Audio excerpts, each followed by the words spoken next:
Well, welcome, everyone. I'm Walter Lohman. I'm Director of the Asian Studies Center here at the Heritage Foundation. I appreciate you coming out. And I appreciate the online viewers we have via the internet as we do all of our programs. We're here to talk about the importance of the Mekong River and American policy options. Why is it important to American policy?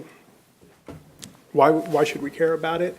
Because the Mekong is an extraordinarily important thing for the future of Southeast Asia in terms of fisheries, in terms of agriculture, in terms of inland navigation, energy. It's important for many things to Southeast Asia, and so it should be important to us. But it's also very important strategically. And for that reason, it has an impact on ASEAN's disposition in the larger geopolitical game that's going on in East Asia. Between the U.S., its allies, and China in particular. Think of it this way. If Laos and Cambodia are dependent on China on land, that dependence can have consequences elsewhere where U.S. interests arguably are stronger, say at sea, South China Sea. And it can have an impact on the broader effort to uphold a rules-based system in the region. There are actually some striking similarities, I think, between South China Sea and the Mekong. Both involve a burgeoning China in search of resources and smaller ASEAN states downstream, in the case of the Mekong very literally, with the impact on resources in both places that entails. Two, both involve a dilemma whereby ASEAN states could work together to better manage the problem and better deal with China. But they have individual interests, individual state interests, regime interests that prevent them from working together effectively. It's basically a prisoner's dilemma that they face. The third thing, both involve a divide between ASEAN states that are directly involved, those in the Mekong, Cambodia, Laos, Thailand, Vietnam, that are directly involved in the resources on the Mekong, and the other ASEAN members that really are essentially indifferent. It's the same with South China Sea. You have the mainland states, and whatever they profess, the countries that are not part of the dispute in the South China Sea are generally indifferent. The fourth thing, both conflicts, or both situations, let's call it, involve ASEAN states that are in deep need of development assistance, and they're susceptible to the designs of anyone that's willing to provide them with development assistance. Think about the Philippines and what we've seen happen there over the last year with Duterte and his outreach to China. It's mirrored somewhat in the Mekong states with regard to China. And then the fifth thing, the leverage is disproportionately on the Chinese side in both of these situations, in the Mekong and in the South China Sea. In the case of the Mekong, it's geography. The natural flow of the water is pretty obvious. The ASEAN states are all downstream. The Chinese have control over the water flow. They have control over the silt. They have control over the river generally by controlling the upper reaches of the Mekong. In the South China Sea, of course, it's China's fast-growing power across all the elements of national power, particularly its military power, but also on the econ side, and the fact that it can dispatch diplomats to every meeting that happens in Southeast Asia to represent Chinese interests, a luxury that the United States doesn't really have. There's a Chinese proverb, when drinking the water, remember the source. It applies figuratively mostly in South China Sea, but in the Mekong, it has almost literal meaning in the Mekong. In fact, I think the most significant difference between the two situations is the presence of the United States.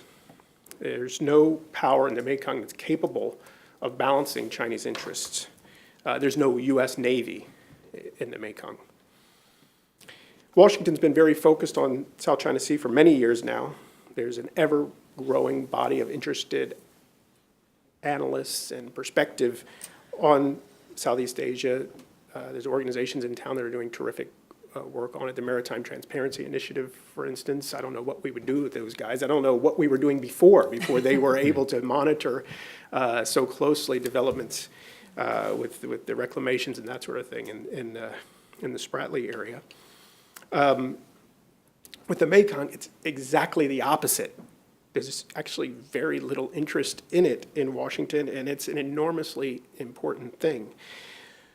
So I'm hoping to start to contribute a little bit to increasing its presence on Washington radar screens. And in fact, I think we probably have most of the folks interested in the issue on the stage today. This is at least half of us, I think, that even care about this. And it's really great to have them here to help us think through both the context and solutions. I'm going to start out with Rich Cronin. Rich is a distinguished fellow at the Stimson Center, where he's been since 2005. Before that, he was at the Congressional Research Service for, I'll say, a few years. It was that's where I first met. Career. That's where I first met Rich. He spent a career at the CRS. That's a good way to say it. Rich holds a bachelor's degree in economics and history and an MA in European history from the University of Houston. His PhD is in modern South Asian history from Syracuse University. He's been to the Mekong River region many times for his research, but he was also there as an Army officer during the Vietnam War, and I hope you don't ever get tired of people thanking you for your service at that time, but I do thank you for that.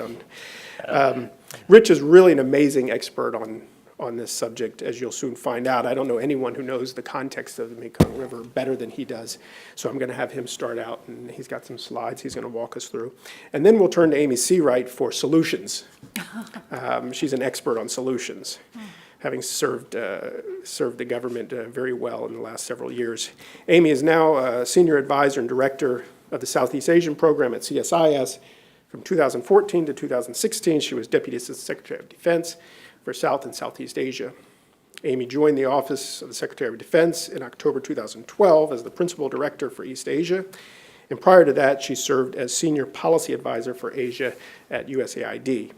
Prior to entering government, Amy was an assistant professor at the Elliott School of International Affairs at George Washington University. Her PhD is in political science, and her MA is in East Asian Studies, both acquired from Stanford University. Amy's BA is in political economy from Williams College. So with that, let me turn it over to Rich to get us started and kind of walk us through the parameters of the issue, and we'll take it from there. Thank you. How long do you want me to, how? 15 minutes. 15? Yeah. Okay. I'll give that a try. Well, good morning, everyone. Thank you, Walter.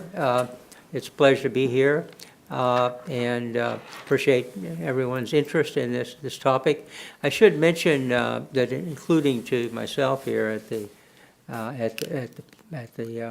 table, my successor at Stimson Center as director of the Southeast Asia program, Brian Eiler, is sitting in the audience here as well, so he can correct any mistakes I make.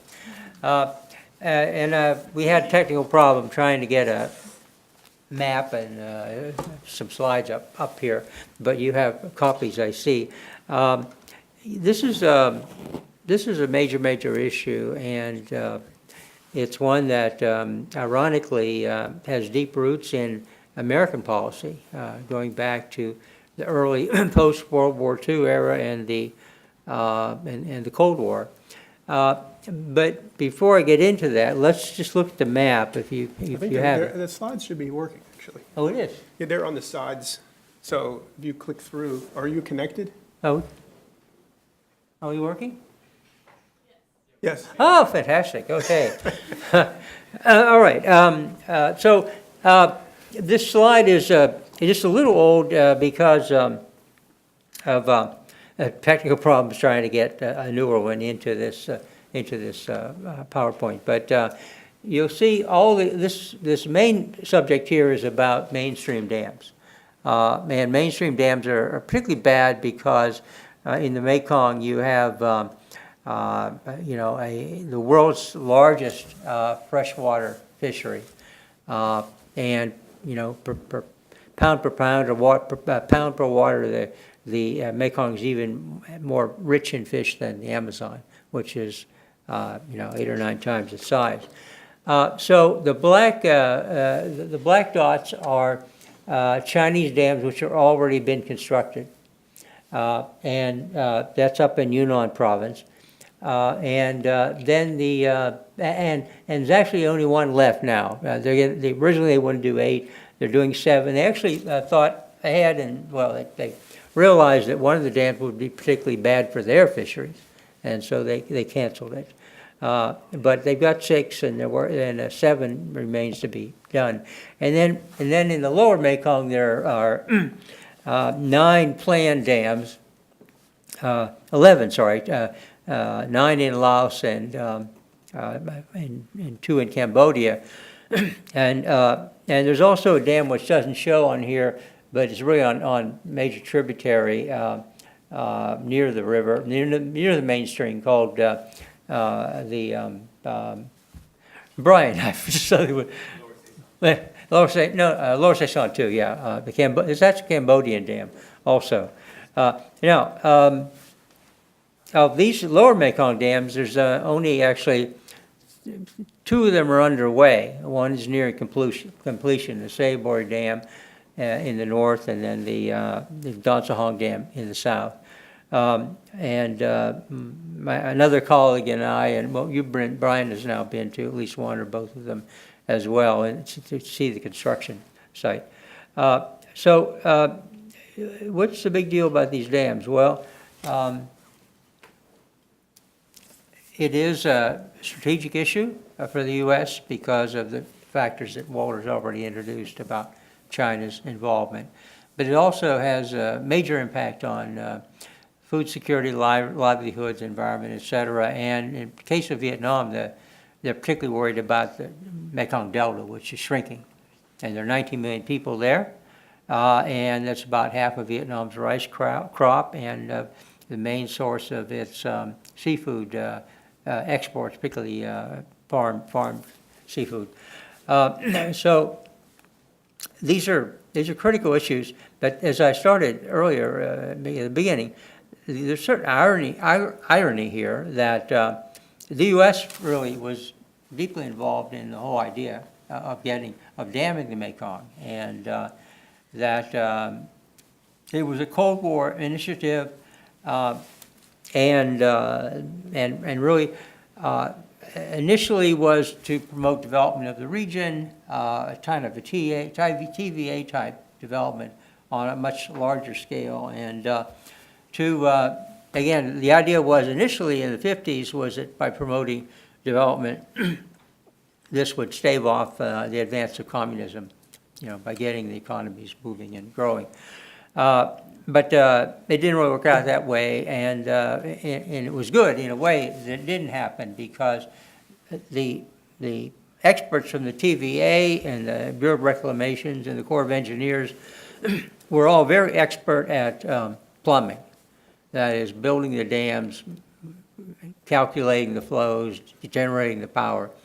But they do nothing, next to nothing about the fisheries, about the issue of sediment and gets trapped by the dam, importance of sediment for the delta, et cetera. And so, fortunately, for the river, not any other reason, our involvement in the Vietnam War came along. In late 60s, the Pathet Lao Army and the Vietnamese North Vietnamese Army in that time attacked site preparation at one of the major dams in northern Thailand, which actually fell out of the proposal later. But we have Lyndon Johnson and his Water for Peace program, a speech he gave at Johns Hopkins in 1965. I'm incorrect with 67. It's 1965, and he proposed, a casual, no details proposal, which sounds familiar these days, for a $1 billion food and water and power program for food and water and power on a scale, this is Johnson's words, on a scale to dwarf even our own TVA. And part of that was interest in development itself, but a big part of it was also a kind of bait or offer to North Vietnam at that time that you come join us and you'll be part of a bigger thing here. And so it was one of his initiatives to supposedly promote peace. And then after the war, though, and then after the Cambodian Civil War, which ended around 1991, in 1995, the U.S. allies, the UN, other parties got together to promote the creation of what's called the Mekong River Commission. It's the successor to the original Mekong Committee, and it was composed of Cambodia, Laos, Thailand, and Vietnam. And the commitment the countries made in a treaty called the Mekong Accord was to promote sustainable development and equitable development of the river and its waters. Now, there are a lot of problems with that agreement, and for one thing, the commitments weren't enforceable, and we don't have time to get into things, but on balance, the Mekong River Commission has a lot of expertise, and they've made a big contribution to understand these scientific and environmental and other issues. But ultimately, each of those 4 countries is sovereign, and even though there's a protocol for reviewing projects and having everybody part of the picture, it hasn't worked out the way we thought. However, one thing, and it's not in the slides, we at Stimson, we've been working on this issue with a view to promoting, for a long time now, to promoting the sort of optimizing the trade-offs between water, food security, other uses, and energy, and on a basin scale. And it's not just for our because of our work, but that of many others and people we work together, NGOs, the governments. We work closely with the Vietnamese government. We work with the Lao Ministry of Energy and Mines, et cetera. And so the reality is that there's still only, of the 9 Lao dams, there's still only 2 of them are underway. But what's happening over time has been the economics of these big dams are changing. And so if you think about what happened to the Chinese developers in Myitsone Dam in Myanmar, you can where they have a $3.2 billion project that's stranded, and they've already sunk more than $1 billion. The political risks and also the financial risks for these projects are rising, particularly because of changes in politically. We understand that's pretty obvious, but also just changes in general in energy markets and energy prices, and the growing importance of renewable, non-carbon sources apart from hydropower are making a big difference. So the main conflict over the river is about winners and losers, and so each of the 4 MRC countries on the lower Mekong has conflicting interests, and you can see those up there, so I won't get into it right now, except that Laos marginally is the only winner, and all the other countries, in one way or the other, are big losers into billions of dollars. And let's me just going to this. Again, I'm not going to read it or get into it too much, but this chart, winners and losers, which you should have, shows with these different bar graphs winners and losers under different circumstances. And as you can see, the only positive bars are in Laos, and all the other bars are extensively in the red for the other countries as losers. What is the blue line? The blue line, yeah, it's if I can. Bar. Yeah, there were several different restudies of work that was done earlier by the Mekong River Commission and by a group at Portland State University. And they, under contract from USAID, and they said, let's just change some assumptions. So, for instance, I'll give you one example. The discount rate of the future value of the resources, the natural resources of the river. So the MRC used 10%, which means practically says we'll build it. It's in 10 years roughly. All these resources have been gone anyway because of other ongoing developments. But they said this is not, this is nobody uses 10% for environmental studies, and so they tried 3% and I think 1% as alternatives, and anything once you get below 10%, it becomes negative for the downstream countries and less valuable to Laos. So these are the kind of arguments, though, that we've been using, and again, not just us, but people like. But these are financial losses, basically. Well, it's the so over 20 years. Yeah. Okay. Sorry, I should have maybe can't just rush right through it. But basically, the fish are worth roughly $9 billion or more a year, primarily to Cambodia and Laos and Thailand, less so Laos, because they're further up the river and it's not as rich in fish. Depending on how fast, what your assumptions are about how quickly the fish, which are mainly the most important ones, are mainly long-term migrants. I mean, long-distance migrants up to even 1,000 kilometers, but not all of them. But these are very valuable fish. And for instance, Cambodia is one of the poorest countries in the world, and ranks with Laos as the poorest in ASEAN. But Cambodia has the highest per capita fish consumption in the world. And so you've got fish, and then you've got rice, and rice is not a very good staple, except that that's what grows there well. But it has to go with an animal protein to make a balanced diet, proper nutrition. And so fish is very, very important to Cambodia and the people there. Agriculture, the floods.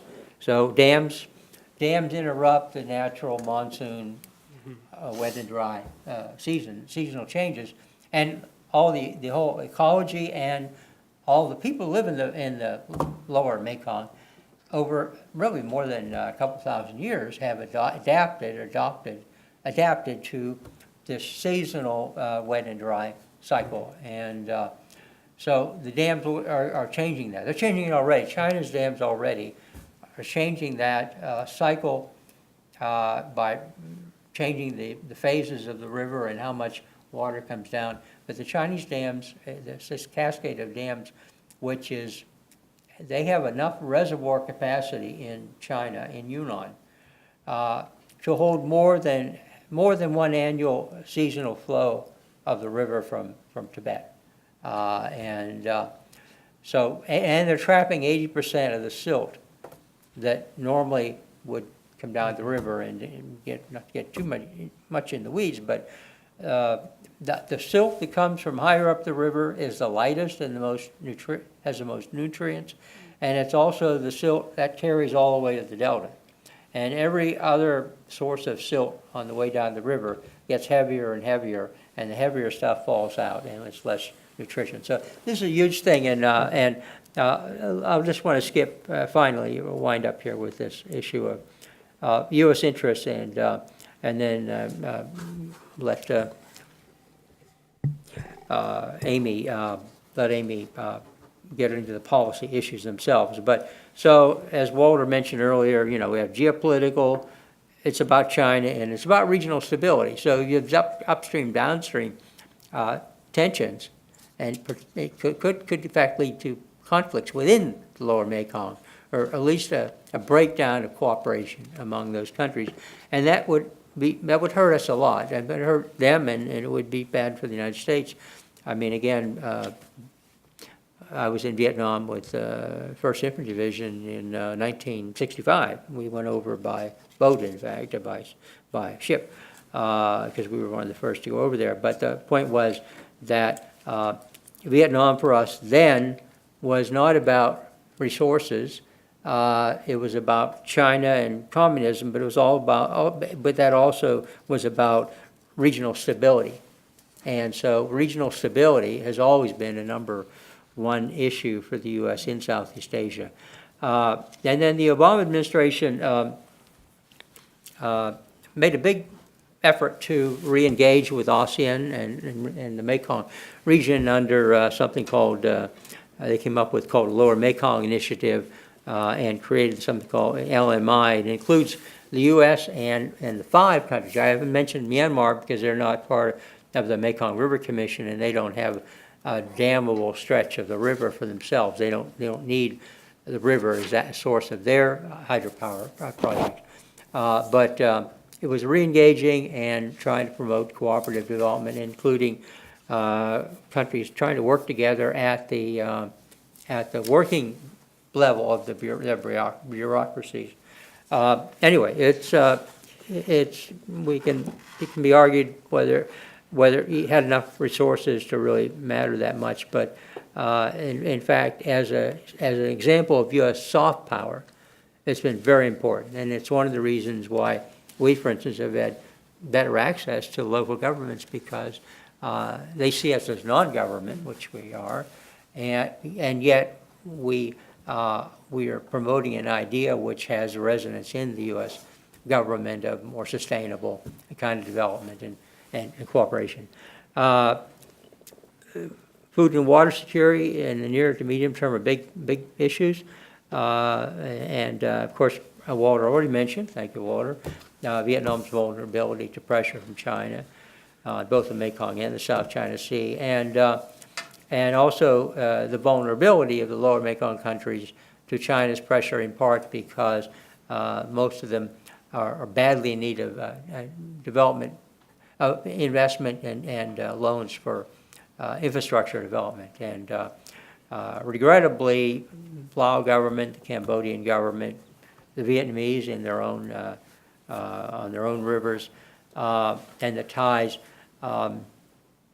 they're still thinking 1930s in terms of the technology and the way that damming rivers and hydropower, generating hydropower, plays into development. And so we can say to them, well, we did that, and now we have all these problems, and now we're even decommissioning dams, And they look at us and say, well, you did this and you got rich, so why shouldn't we? Well, the times have changed, engineering has changed, even the science has changed on these issues, and so it's not really a smart way to go anymore. So, all right, so I think that's it for me. This slide just shows that there are major tributary dams in Vietnam that flow into the river, and one of them which being the Saigon River, and they've been damming their rivers like crazy, but they're having a lot of problems, and they're having trouble coordinating dams on multi-dams on one river, and climate change. No one has as much water during the dry season from those dams or in those reservoirs that they thought they would have. And so now we've had a bigger problem in the Mekong, lower Mekong, and even in Yunnan for the last decade or more has been drought, and really serious drought to the point that agriculture is, crops are whole seasons of crop of rice or other crops has been decimated, and it's getting worse. Now, we can argue about global weather change and climate change and what's responsible for it, but the fact is that drought is increasingly a problem, because whatever you can say about weather patterns are changing. And the patterns over a decade or more have been in the direction of less and less water during the dry season, and less water even during the wet season, which of course is where the dry season water comes from if you're damming the river. Thank you very much. I hope it Yeah, didn't take thank too you, long. thank you, Rich. That's a great start. That's what I was hoping. I know we just scratched the surface of your knowledge on this topic. Seriously, we've only just scratched the surface. I know from many conversations with you on this topic. Amy? Thank you. Yeah, I'm going to focus my remarks on the Lower Mekong Initiative, which Rich already mentioned. And I should say at the outset that my observations or thoughts about LMI are largely drawn from the 2 years I spent at USAID as Senior Policy Advisor to Asia from 2010 to 2012, and LMI was one of the main things I really focused on at sort of its inception stage. And so I may be, my knowledge, my detailed knowledge of LMI might be a little bit outdated, and I know we have Jacob from the State Department here, and anyone else who may have more updated information may correct me. But I'll share my thoughts about LMI. LMI was launched in July 2009 by Secretary Hillary Clinton, and there were really two major underlying motivations for the Lower Mekong Initiative, which overlap to some degree. But one is the problems that Rich just talked about, the Mekong River, and the plans for a large number of large-scale dams which will have a devastating impact on the river, on fisheries, on livelihoods, on the delta in Vietnam, and other environmental impacts. So the initial impulse was very much designed to try to engage these countries on the impact of these dams and share our lessons learned. The United States had a different view in the 1950s, as Rich pointed out, than we do now. And so there's a lot of lessons to be learned about the negative impacts of hydropower projects and how to plan them carefully and the impact it will have downstream. And ultimately, the hope was to get these countries talking to each other and with the United States and in a way that would lead to them to develop an integrated water management system among the different states, and perhaps, hopefully, provide a unified front to approach China to engage in an integrated water management system. And there are other transborder issues as well among these countries along the Mekong. There's infectious disease that crosses borders. There are other environmental issues, and there's infrastructure projects other than hydropower that have cross-border impacts. So all of these call for real regional solutions, cross-border solutions, and getting the countries to work more closely together. The second consideration was a strategic consideration, which was concern over rising Chinese influence in this area. And the concern wasn't just that China's influence was rising. One could argue Japan's influence was rising as well, but it's the nature of the influence, the nature of China's expansive interactions with these countries that caused some concern. China was proposing and funding infrastructure projects that were not up to high standards in terms of environmental and social impacts. There's corruption that goes along with a lot of Chinese influence and interactions with these countries. So the idea was, if we can strengthen some of these Mekong countries, some of which are the least developed in the region, and try to promote cross-border cooperation among these countries, that could help strengthen them individually, but also strengthen the cohesion of these countries so that they can act somewhat as a brake to expanding Chinese influence, the negative kind of Chinese influence. So there was both a developmental rationale with kind of water management issues at the heart of the development concerns, and a strategic rationale as well. And in my view, LMI is exactly the right policy response to this set of concerns in theory, although in practice, I think the potential for LMI has fallen a little short for structural and bureaucratic reasons and for resource constraints, which I'll touch on. But it's the right approach because you really need to have a regional approach to tackle these cross-border challenges. And it really does promote regional cohesion. There's a real rationale to try to reduce the development gap within ASEAN, because again, these are the least developed countries in ASEAN. And as Walter framed this conversation, there's also broad strategic value in having ASEAN be strong and cohesive. And one could argue that ASEAN is only as strong as its weakest members. And LMI, in theory, at least, closely aligns our strategic and political goals with our development assistance, which is not always the case that it's so closely aligned. But LMI, if done right, really is a vehicle where you can completely line up your strategic goals and your development goals. And it elevates the discussions to the right level. You have the Secretary of State meeting with her counterparts every year. President Obama met with his LMI counterparts at least once. I'm not sure if he did it more than once, but so symbolically that lends a lot of heft to the initiative, and I think the countries really appreciate it. As we heard from the Lao foreign minister who was here in Washington last week, and Brian asked a question about development assistance, and the Lao foreign minister jumped in to say, we really appreciate LMI and hope that this new administration continues with it. But there have been a lot of challenges, which I think has meant that LMI has not yet, at least, lived up to its potential.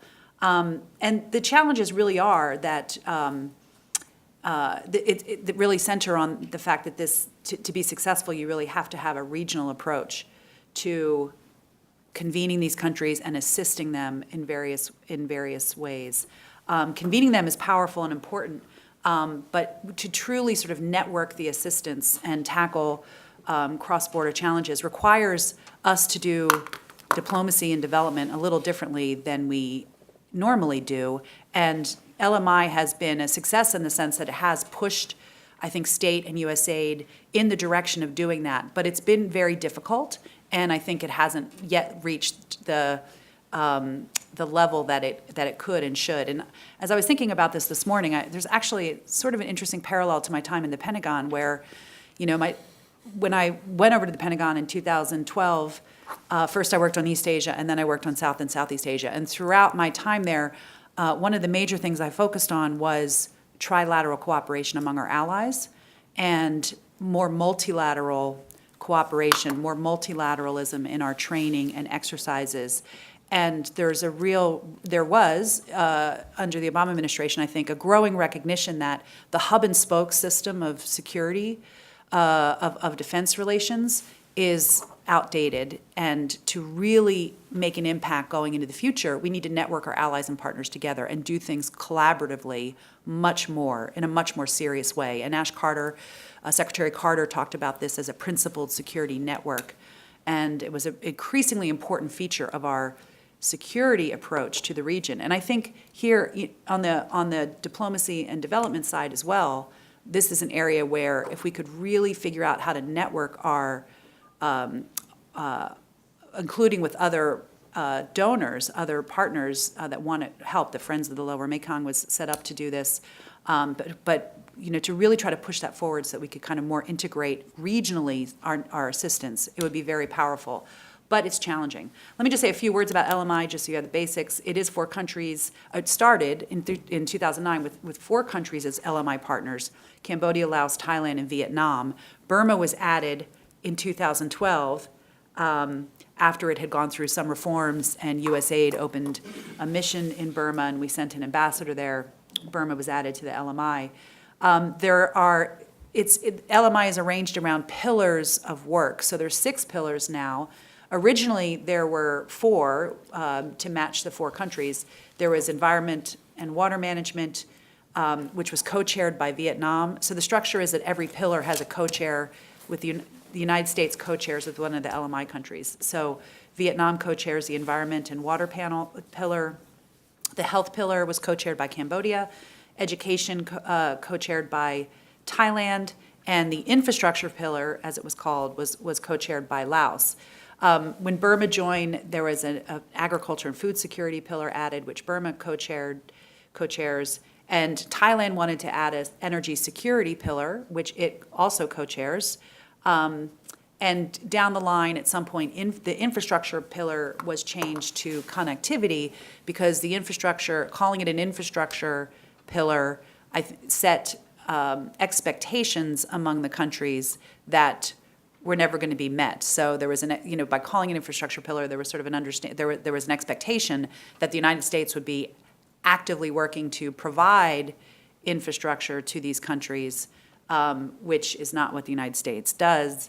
And so it was rebranded to connectivity to better capture some of the soft infrastructure, areas in soft infrastructure that the United States can provide technical assistance and other kinds of support. Which was the Burma? Agriculture, food security. And energy was Thailand. Thailand. So Thailand co-chairs 2 pillars now. And that's an important point also I want to make, which is one of the nice things about LMI is that, in a sense, our sort of junior partner in LMI is Thailand, because Thailand, has stepped up to, when it steps up to co-chair a pillar, it really gets very actively engaged. Thailand has its own development assistance. It has an agency called TICA, the Thailand International Cooperative Agency. Actually, I don't know what TICA stands for, but it's development assistance, and we do a lot with Thailand in the region. Some trilateral cooperation with Thailand, and in LMI, Thailand really is sort of a mini development partner with us. And all of these pillars, they put together work plans for activities in each of the areas, and countries were encouraged to bring proposals to the working meetings that we could add into the work plan. And out of this, some very good programs have been developed. There's been support to the Mekong River Commission, not only through the sister cities with Mississippi River Commission, the sister commission framework, but there have been some other programs that, like the Portland University study that Rich mentioned, to support the kind of technical work of the Mekong River Commission and training. There's been the Smart Infrastructure for the Mekong program, which provides technical and scientific assistance to partners with infrastructure projects to try to promote sustainable development along the Mekong. There have been regional health programs to control and combat multi-drug resistance malaria in the border regions of the Mekong countries, and there's been a host of education and training programs, including some that are supported by Singapore, which is also interesting. But getting back to the mismatched expectations, and the infrastructure pillar was just, I think, a microcosm of the broader mismatched expectations that were there when LMI was launched. Because, LMI was launched with a lot of fanfare, and Secretary Clinton embracing it and saying that this is an area that we haven't been as actively engaged as she would like, and she wants to really step up our engagement and our cooperation. And the LMI countries, I think, were interested and flattered by this new partnership and attention. But as Walter said in his introduction, all of these countries have, or most of the 5 LMI countries, Thailand's a bit of an exception, but they have a deep need for development assistance. And in the early days, in particular, the resources for development assistance were not really there. And in the very early days, the U.S. government sort of tried to do this sort of attribution exercise where they would kind of count up existing bilateral programs and kind of put them under the LMI banner. And, these countries were onto that pretty quickly. And so they were just sort of puzzled and confused and just sort of wondering, like, what is the United States bringing to the table here? Why, it's nice that you want to meet with us and all, but where's the beef? Because, at the same time, China, Japan, ADB, they had a lot of partners that were approaching them with big packages of development assistance, especially in the infrastructure space, but other things as well. So I think it took a while for the strategic side of the LMI from the U.S. Perspective to really mesh with a more development approach, and frankly for state and USAID to get more integrated in their approach of trying to shape up this initiative. And so it was a little bit of a rocky road. I think it got a lot better in the last several years.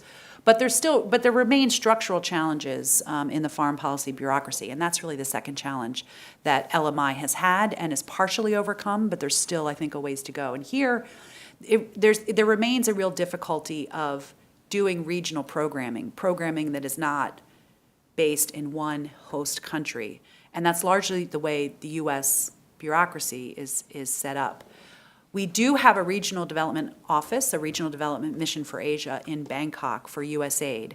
And that has proven very useful in designing regional programming, including programming for ASEAN and other kinds of regional programming. And so RDMA did serve as a useful platform to develop and promulgate regional development programs. But there remained real challenges in terms of coordinating and really pursuing more programs and even diplomatic outreach among the bilateral embassies and missions, because State Department and USAID they're very set on their kind of hub and spokes kind of approach on bilateral assistance programs, and ambassadors and USAID mission directors were not all that interested in really trying to take their priority programs and expand them to a regional focus or really link up in an energetic way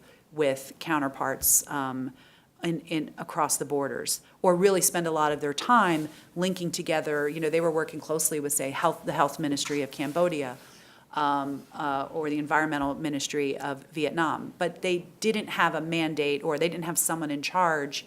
They don't have someone in charge whose job it is to connect those folks, the Health Ministry in Cambodia, with the Health Ministry in Laos, or the Environment Ministry in Vietnam with the Environment Ministry in Thailand, and really trying to constantly sort of network things together.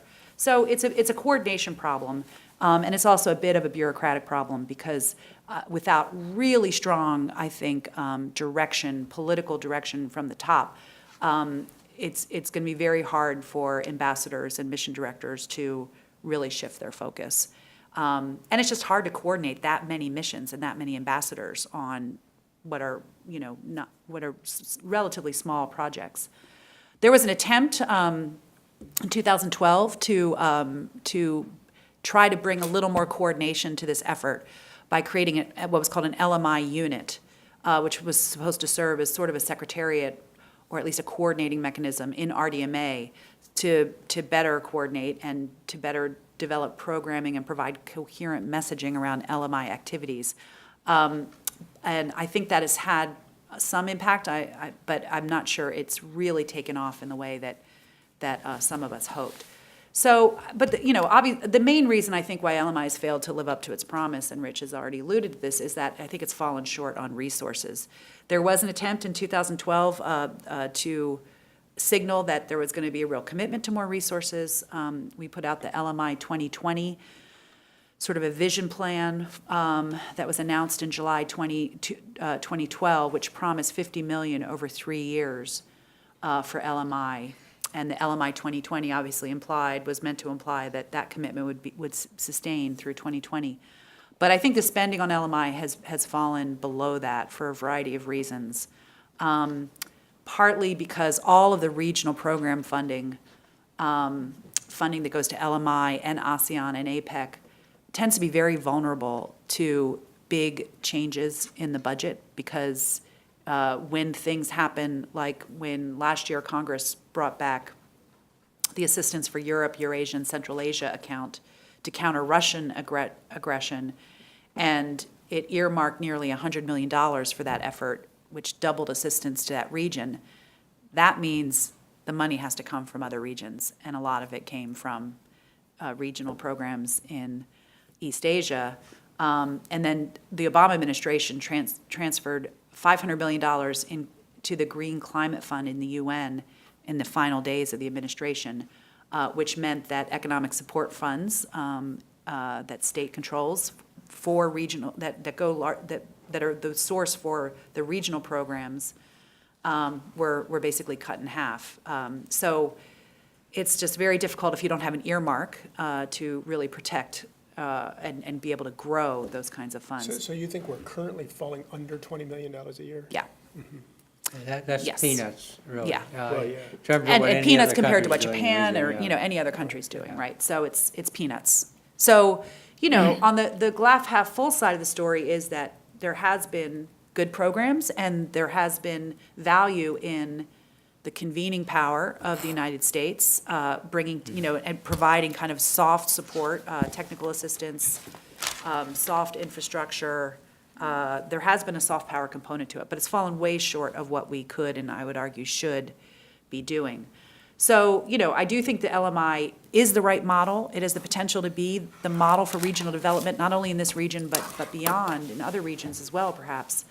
I think the rationale, both strategic and developmental, remains really strong, including, I think, a strong rationale that may well suit the priorities and interests of the new Trump administration. So I certainly hope that the Trump administration will embrace this effort. But there's obviously still big questions about President Trump and his team's priorities. And of course, the resource question remains very large for this new administration, how much they'll devote to efforts like this, or any really efforts across the region.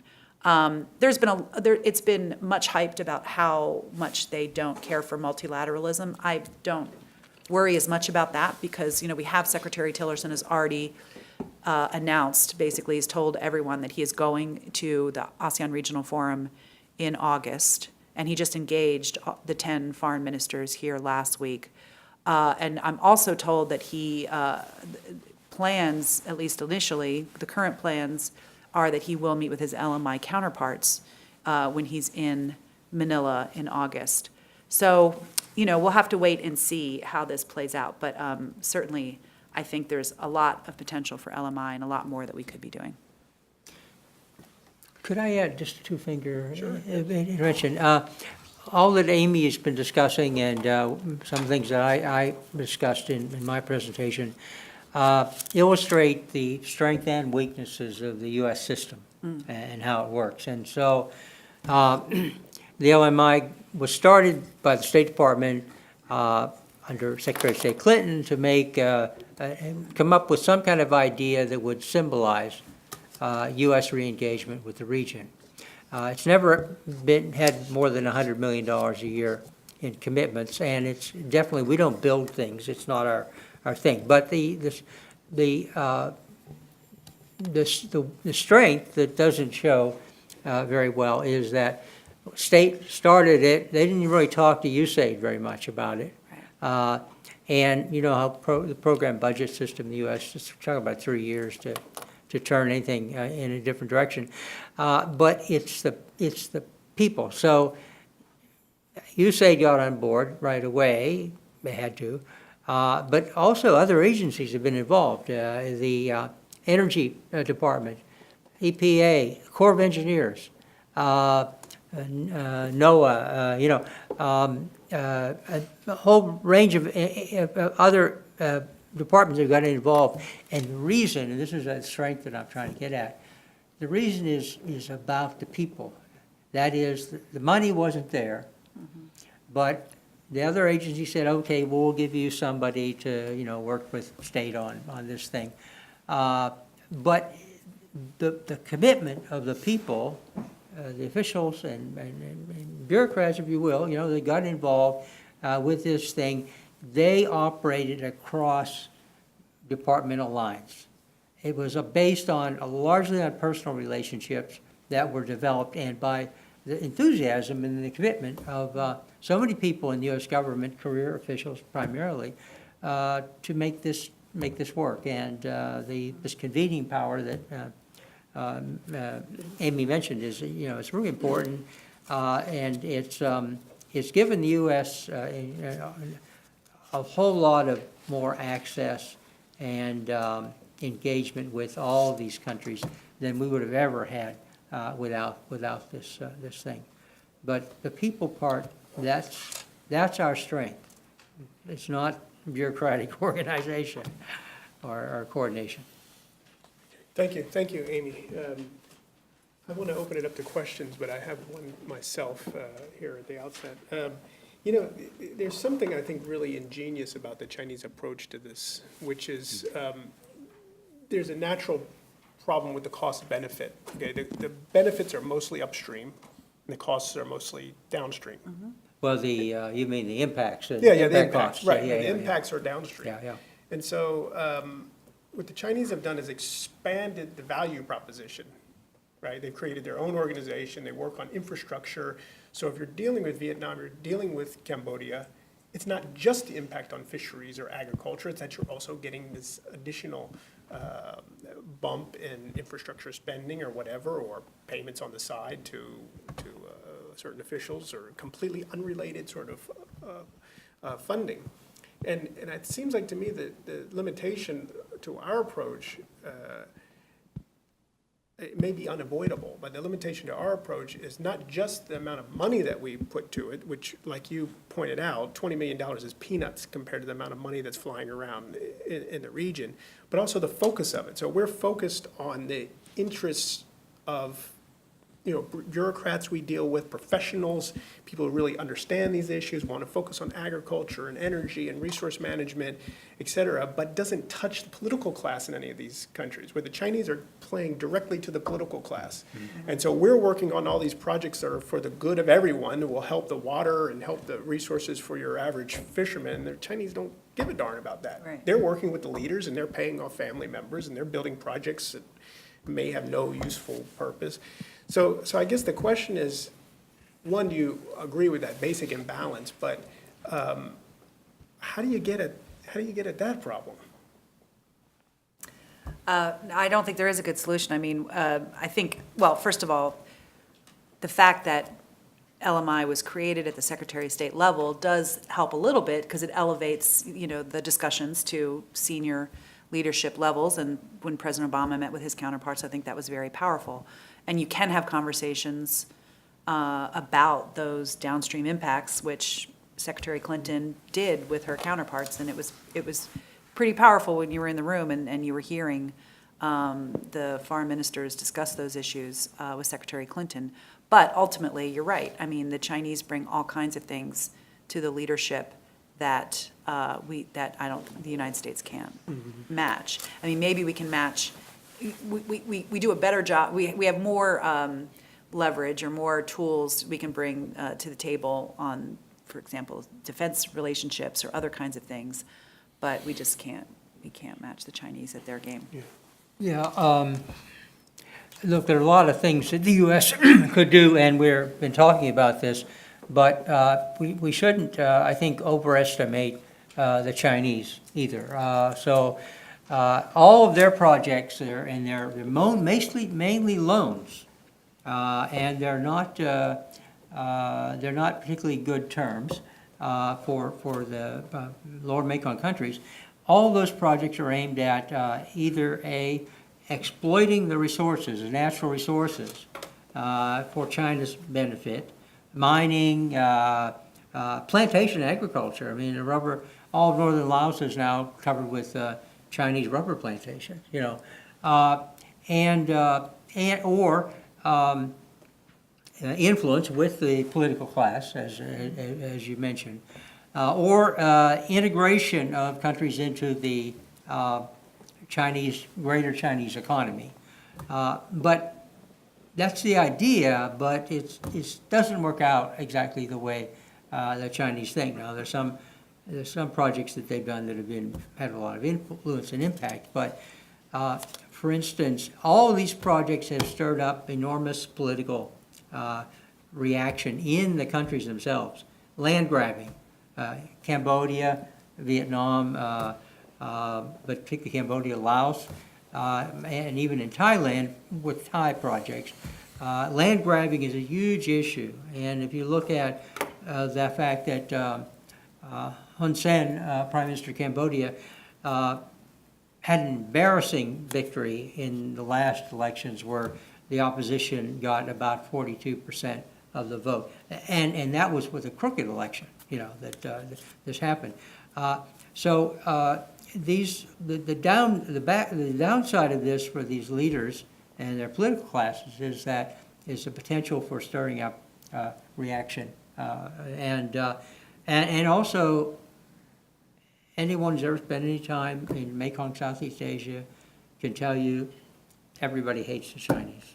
I mean, it's just a reality, and it makes it tough sometimes for the leaders to sell projects because China is such an active and involved partner here. So the Chinese waste a lot of money, and they do a lot of destruction of natural resources, and they corrupt governments, etc. But this isn't all to their benefit, because in the longer term, look, the U.S. has a kind of access to these governments that China actually doesn't have. They have access to the top. We have more engagement with the governments, and yeah, I'm not saying that on the great scale of things, China, we're talking about billions of dollars, of loans and grants. But the problem with the countries themselves is that they're not bankable. Laos and Cambodia in particular, and less so Vietnam, Myanmar, they can't get loans through the World Bank or the IMF to the extent that they would like, because they're all tapped out. They're all they're all on the edge of not being able to pay back loans, and so that becomes a big problem. And it becomes a problem that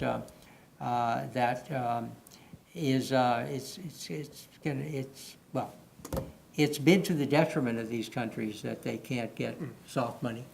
The only problem with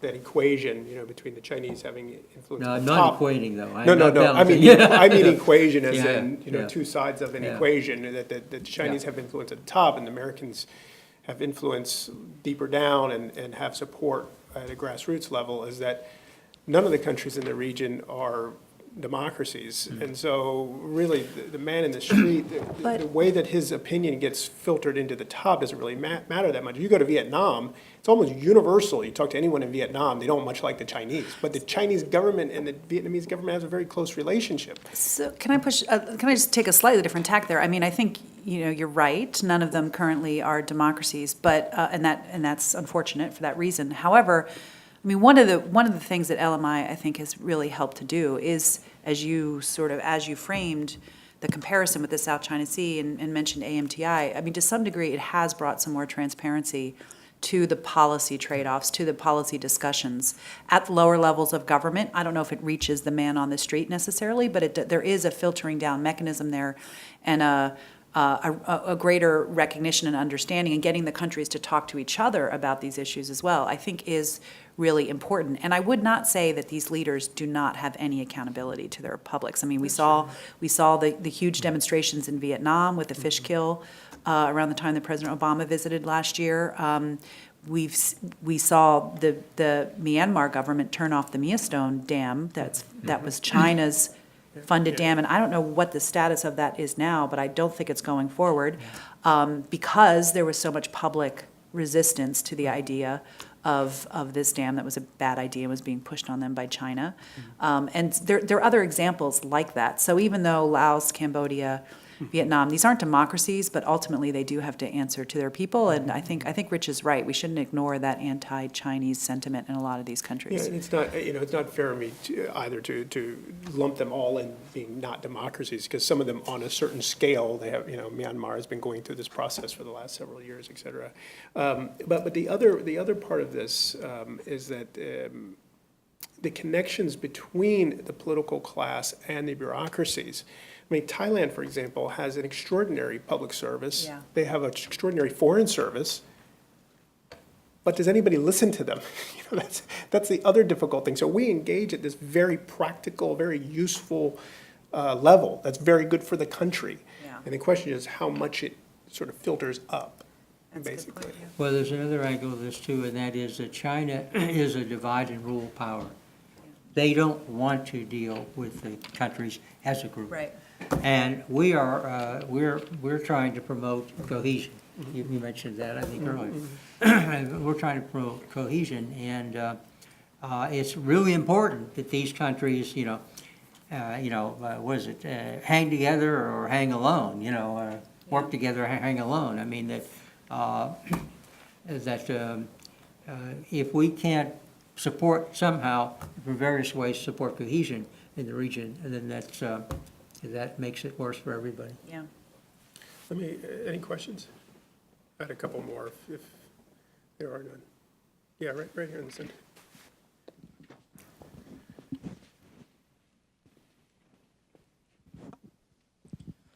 Hello, my name is Watana from Voice of America Cambodian Service. I got a question. Under the political and economic pressure from China, what would a government like Cambodian can do about it, can do something about it? We believe that, as a simple citizens, we believe that our country is a big victim in terms of the dams building, dams developments in Laos. But we all can do nothing about it. So So how do Could you you deal be with more the, clear about what you're asking? I don't quite get where you're going. the question is, as people, as a Cambodian people, what can we do about it? Any suggestion from the U.S. government, for example, those who holding these projects, in order to at least express our opinion and concern, because actually nobody do anything, nobody have power to do anything beside the government. And even though without the approval from the international organization or the environmentalists, the dams at the Laos still buildings, and our governments and our people can't really do nothing about it. So what is your suggestion to the Cambodian people? Because we are a real victim. Our fish, as you said, we got the most capital of fish, but it's no longer. My family's, me, I don't have fish from the river to eat anymore. So I think, the Southeast Asia, including the Lower Mekong countries, have a couple of advantages in the development landscape or the social landscape. And one of them is the high use of social media and also very young demographics. And so I think that having kind of younger leaders that are organizing, perhaps using social media, perhaps using other techniques. And, that the really buzzword in the region right now is social entrepreneurship. I think it's great. There's a lot of social entrepreneurship in the environmental space and in other space as well. So it's just a standard, pluralist response I'm giving you. But, I think that for your voices to be heard, your concerns to be heard, you need to become aware of the issues and organize around them and make the case and reach across borders to other networks that are emerging. That's one approach. Yeah, that's definitely very important. If I were a Cambodian citizen who lost my land for a plantation or a dam project or something that was a corrupt bargain with the Chinese or even the Vietnamese in the case of Cambodia, I would be very upset. But the fact is that the science and the understanding of cause and effect, the understanding of the connectivity of things, whether you can't have energy from water or other sources, but food security and other uses of water without making choices. And so the emphasis has to be on how do you optimize the balance. You want all of these things. The country's governments want all those things. But in fact, the governments, and especially the Chinese actually, have become very sensitized to the problems with these projects, if no other reason that it creates discontent and reaction from people. And again, the Hun Sen's victory in the last elections wasn't let's put say it was closer than the official numbers. But the point is that why did the always fragmented opposition come together under a questionable leader, Sam Renzi, and get this much of the vote. It's because of the land reaction to the land grabbing and other aspects of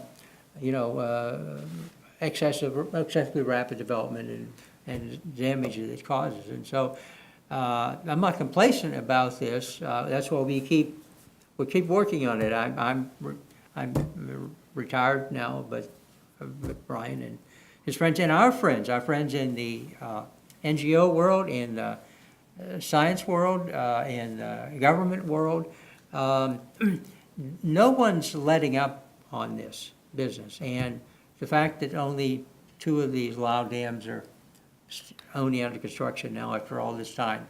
And Hun Sen has not made a decision about 2 really bad Cambodian dam projects proposals. And the one big Cambodian project that's underway right now, Lower Sason 2, which is, let's say, is almost on the river, on the mainstream. The Chinese company, I think it's Sinhydro, is it? Hydro Longkong, yeah. They said, we'll never build another dam in Cambodia. This is just too much trouble. There's too much agitation, too much criticism, projects, and what's the cost benefit? To do a project right means you get less profit. And various forces are causing them to do project better than they would have done 10 years ago or so. So it's not hopeless, and at the end of the day, you can't run an authoritarian government without at least a tacit acceptance of people. And this is not, Nazi Germany or Stalinist Russia. These countries, yes, they're corrupt and they're not very democratic, but at the same time, they don't have the power to control things if things really get out of hand. And they have lively civil societies, Yeah, so. that's right. Oh, we had one more question, did you? Dr. Seawright, you mentioned that one of the goals of LMI was to kind of strengthen the capacity of the Lower Mekong River countries, as well as kind of coordination among them, particularly in their interactions with China on water management. As I understand it, China's not a member of the Mekong River Commission, although my understanding is that the Commission is open to discussions with China on water issues because, the headwaters originate in China. I believe about a year or 2 ago, China initiated its own, I think, Longkang Mekong Commission or discussions to which they invited the Lower Mekong countries which participated. So I guess one question is, from the perspective of the U.S., was LMI useful in those interactions? From the U.S. perspective, Interactions with the Southeast Asians had with the Chinese? yes, and from the U.S. perspective, how did that go? And then also more broadly, to the extent that China is willing to engage on water issues with Lower Mekong River countries, at least on its own terms, does that present challenges or opportunities for LMI? I think I'm going to let Rich answer your specific question, because I haven't followed carefully. I'm sure you have, Rich, about how the meeting went and what came out of it. But I do think that, just as a more general point, that there has been limited ability. The U.S. has tried various ways to strengthen the Mekong River Commission and give it more of political heft so that governments would really listen to its decisions, so that it both had the capacity, the technical ability, training, but also, tried to think of various ways to strengthen it. But it's like many intergovernmental institutions in Southeast Asia, it's a pretty weak institution in terms of its ability to make decisions. It's run on consensus. It's not binding.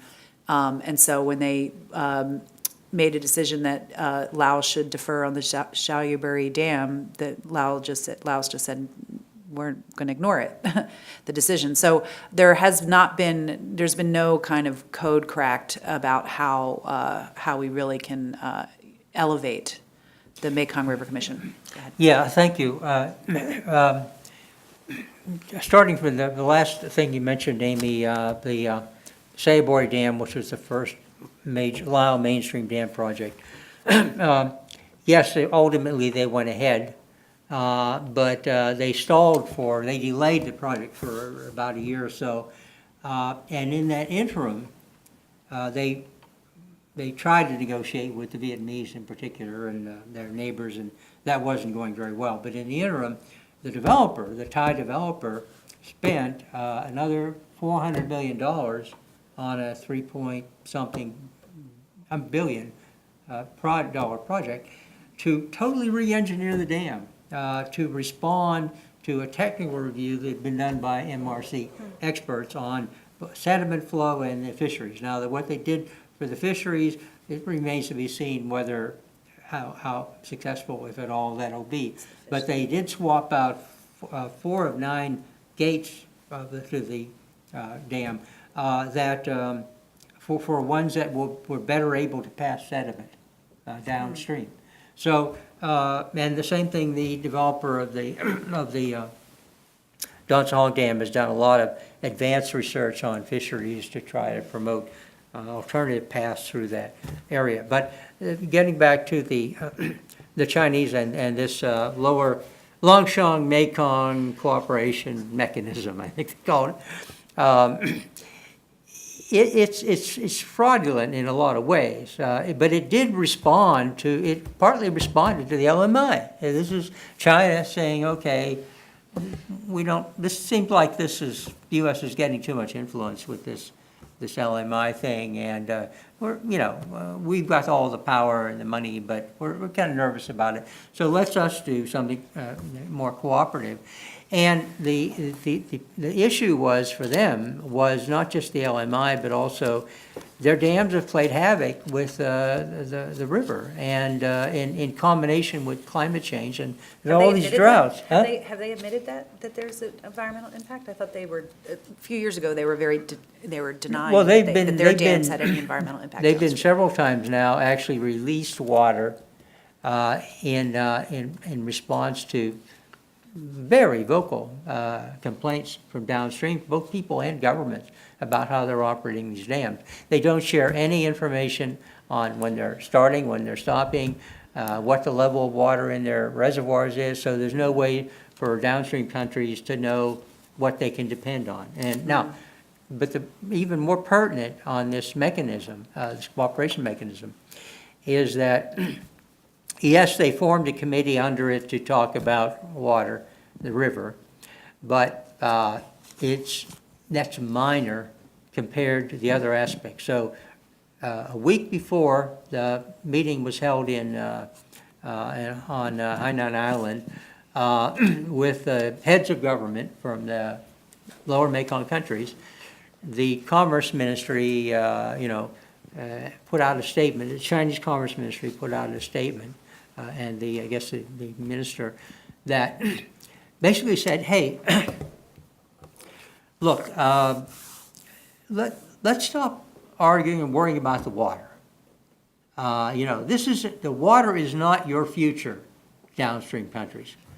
Your future is the $10 billion we're offering to promote industrialization, which should be partly based on Chinese dam projects, in the lower Mekong, to promote industrialization and integrate yourselves with, become richer and integrate yourselves with the Chinese economy at a higher level, of higher up on the food chain. And so it's so starkly clear, if you actually have time to, dig into to what's out there in terms of information, that they forget about it. Don't, we'll talk about the water, and we'll provide a little more information about what's coming down or not coming down. But basically, this isn't where we're going. Where we're going is infrastructure, integration with the Chinese economy, exploitation of resources, et cetera, and manufacturing, light manufacturing. Yeah. Thank you both for offering your expertise here today. It's been a terrific discussion. I still have 10 questions to ask you, so we'll have to do this another Yeah, time for and sure. maybe expand the circle of Yeah. interest here in Washington even further. So thank you very much. Thank you.